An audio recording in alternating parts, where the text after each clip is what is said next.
রাত গভীর হচ্ছে। তেল আবিবের আকাশে আজ কোনো বিমান নেই। ইউরোপের সবচেয়ে বড় বড় এয়ারলাইন্সগুলো তাদের ফ্লাইট বাতিল করে দিয়েছে। বেন গুরিয়ন বিমানবন্দরে এখন পিনপতন নীরবতা। পাইলটরা সেখানে নামতে রাজি না। ক্রু মেম্বাররা তেল আবিবের রাত কাটাতে অস্বীকৃতি জানাচ্ছে। কিন্তু কেন? কি এমন ঘটতে চলেছে যা পুরো বিশ্বকে এভাবে আতঙ্কিত করে তুলেছে? গত 24 ঘন্টায় যা ঘটে গেছে তা কোনো সাধারণ ঘটনা নয়। এয়ার ফ্রান্স ফ্লাইট বাতিল করেছে। লুফথানসা তাদের সব রাতের ফ্লাইট স্থগিত করে দিয়েছে। কেএলএম একই পথ অনুসরণ করেছে। ইউরোপের সবচেয়ে প্রভাবশালী এয়ারলাইন্সগুলো যখন একসাথে এভাবে সিদ্ধান্ত নেয়, তখন বুঝতে হবে পর্দার আড়ালে কিছু একটা ভয়ঙ্কর ঘটতে চলেছে। গোয়েন্দা সংস্থাগুলোর থেকে তাদের কাছে এমন কোনো তথ্য পৌঁছেছে যা তাদের এই সিদ্ধান্ত নিতে বাধ্য করেছে। খবর আসছে ইরান এবার আর কোনো সতর্কতামূলক হামলা করবে না। এবার যা হবে তা হলো পূর্ণাঙ্গ আক্রমণ। ব্যালিস্টিক মিসাইলের বৃষ্টি নামতে পারে ইসরায়েলের মাটিতে, আর সেই মুহূর্তের জন্যই হয়তো পুরো বিশ্ব নিঃশ্বাস বন্ধ করে অপেক্ষা করছে। কিন্তু এই গল্পটা শুধু আজকের না। এই গল্পটা বুঝতে হলে আমাদের একটু পেছনে তাকাতে হবে, একটু ঠান্ডা মাথায় ভাবতে হবে পুরো পরিস্থিতিটা নিয়ে। পৃথিবীতে 57টি মুসলিম সংখ্যাগরিষ্ঠ রাষ্ট্র আছে।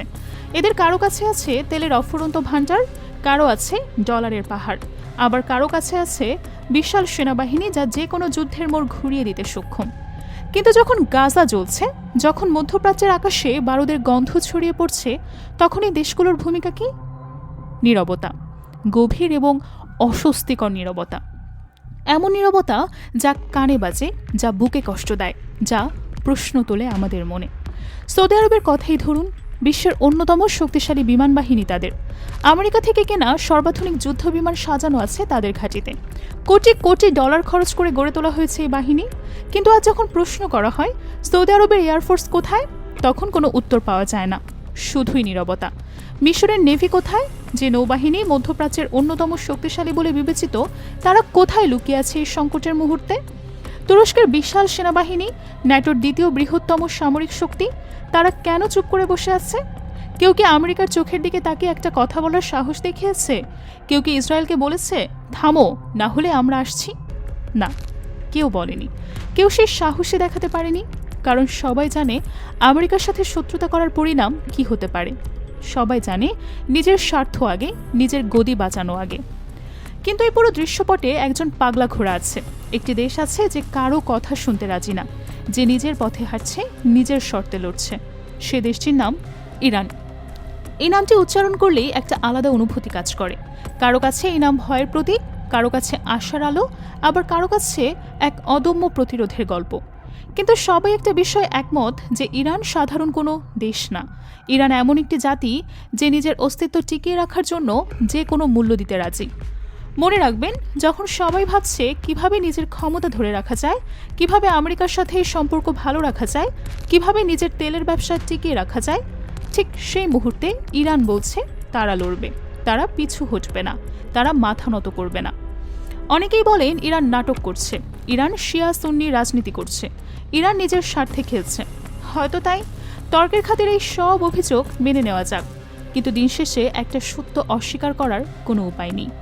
গত 40 বছর ধরে যে দেশটি আমেরিকার নিষেধাজ্ঞার চাপে পিষ্ট হয়েছে, যে দেশের মুদ্রা মাটির সাথে মিশে গেছে, যে দেশের অর্থনীতি ধ্বংসের দ্বারপ্রান্তে পৌঁছে গেছে, যে দেশের নিউক্লিয়ার বিজ্ঞানীদের রাস্তার মাঝখানে গুলি করে মারা হয়েছে, যে দেশের জেনারেলদের ড্রোন হামলায় হত্যা করা হয়েছে, সে দেশটি যখন বিশ্বের 1 নম্বর সুপার পাওয়ার আমেরিকা এবং নিউক্লিয়ার শক্তিধর ইসরায়েলের বিরুদ্ধে একা দাঁড়ায়, তখন তাকে কি বলা হয়?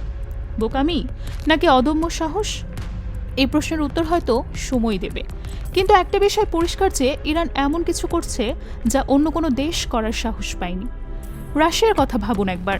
বিশ্বের দ্বিতীয় বৃহত্তম সামরিক শক্তি, নিউক্লিয়ার অস্ত্রের বিশাল ভাণ্ডার তাদের কাছে। কিন্তু রাশিয়াকে সরাসরি আমেরিকার সাথে যুদ্ধে লড়েছে? না, তারা প্রক্সি যুদ্ধ করেছে।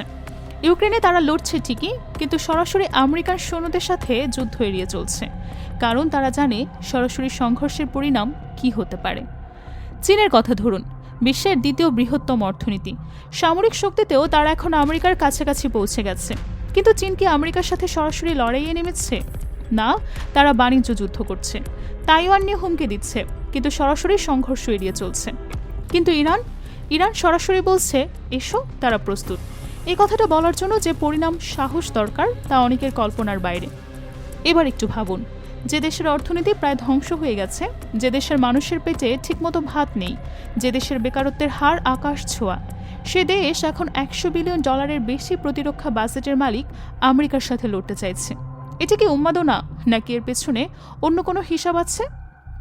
তখন বুঝতে হয় ক্ষমতার উৎস শুধু টাকা বা অস্ত্র না, ক্ষমতার আসল উৎস হলো মনোবল, বাংলায় যাকে বলে জিগর বা কলিজা।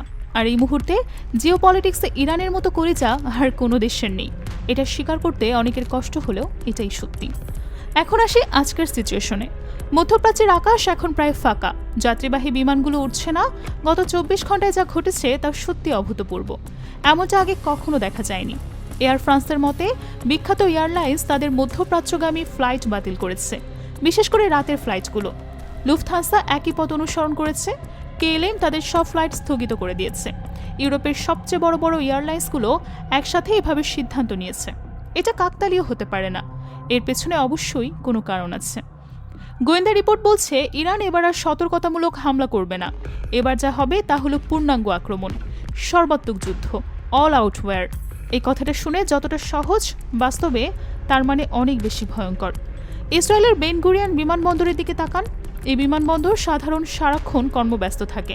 বিশ্বের বিভিন্ন প্রান্ত থেকে বিমান আসে যায়, কিন্তু আজ সেই বিমানবন্দর প্রায় মৃত। পাইলটরা সেখানে নামতে চাইছে, ক্রু মেম্বাররা তেল আবিবে রাত কাটাতে রাজি নয়, কারণ তারা জানে যে কোনো মুহূর্তে আকাশ থেকে মিসাইল নেমে আসতে পারে। এই প্যাটার্নটা একটু লক্ষ্য করুন। এয়ারলাইন্সগুলো শুধু ফ্লাইট বাতিল করেনি, তারা তাদের বিমানগুলোকে মাঝ আকাশ থেকে ঘুরিয়ে দিয়েছে। এর মানে কি? এর মানে হলো তারা এতটাই নিশ্চিত যে কিছু একটা ঘটতে চলেছে যে তারা কোনো কিছুতেই ঝুঁকি নিতে রাজি না। বিশেষজ্ঞরা বলছেন 99% সম্ভাবনা হলো ইরান যদি হামলা চালায় তা হবে রাতে, কারণ রাতের অন্ধকারে হামলা চালালে প্রতিপক্ষের প্রতিক্রিয়া জানানোর সময় কম থাকে। এয়ার ডিফেন্স সিস্টেমগুলো রাতে অপেক্ষাকৃত কম কার্যকর হয়। আর সবচেয়ে বড় কথা, রাতের আধারে ভয়ের প্রভাব অনেক বেশি। এই হামলাটা কোনো ছোটোখাটো ড্রোন হামলা হবে না, এটা হতে যাচ্ছে ব্যালিস্টিক মিসাইলের বৃষ্টি। ইরানের কাছে এমন মিসাইল আছে যা ইসরায়েলের যে কোনো প্রান্তে পৌঁছাতে পারে মাত্র কয়েক মিনিটে। এই মিসাইলগুলো এতটাই দ্রুত যে আয়রন ডোম সিস্টেম সবগুলোকে থামাতে পারবে কিনা সেটা নিয়ে সন্দেহ আছে। এয়ারলাইন্সগুলো বোকা না, তারা জানে কি ঘটতে চলেছে। প্রতিটি দেশের গোয়েন্দা সংস্থা তাদের নিজ নিজ এয়ারলাইন্সকে আগেভাগে সতর্ক করে দেয়। যখন কোনো রাষ্ট্র তার জাতীয় বিমান সংস্থাকে বলে কোনো একটা অঞ্চলে যেও না, তখন বুঝে নিতে হবে সে অঞ্চলে খুব শীঘ্রই একটা বড় আগুন জ্বলতে শুরু করবে। মজার বিষয় হলো এই ভয়ের ঢেউ শুধু তেল আবিবেই সীমাবদ্ধ না। রিয়াদ, সৌদি আরব, দুবাই, এই শহরগুলো যেখানে প্রতিদিন লক্ষ লক্ষ পর্যটক আসে, যেখানে $1 বিলিয়ন ব্যবসা হয়, সেখানকার ফ্লাইটও বাতিল হতে শুরু করেছে। এর মানে কি? এর মানে হলো বিশ্ব বুঝে গেছে এই যুদ্ধ শুধু ইসরায়েল আর ইরানের মধ্যেই সীমাবদ্ধ থাকবে না, এই যুদ্ধ ছড়িয়ে পড়তে পারে পুরো মধ্যপ্রাচ্যে। সিরিয়াসলি ভাবুন তো, আধুনিক বিশ্বে যেখানে স্যাটেলাইট দিয়ে মশা পর্যন্ত দেখা যায়, সেখানে পুরো একটা অঞ্চলের আকাশপথ বন্ধ হয়ে যাওয়ার মানে কি?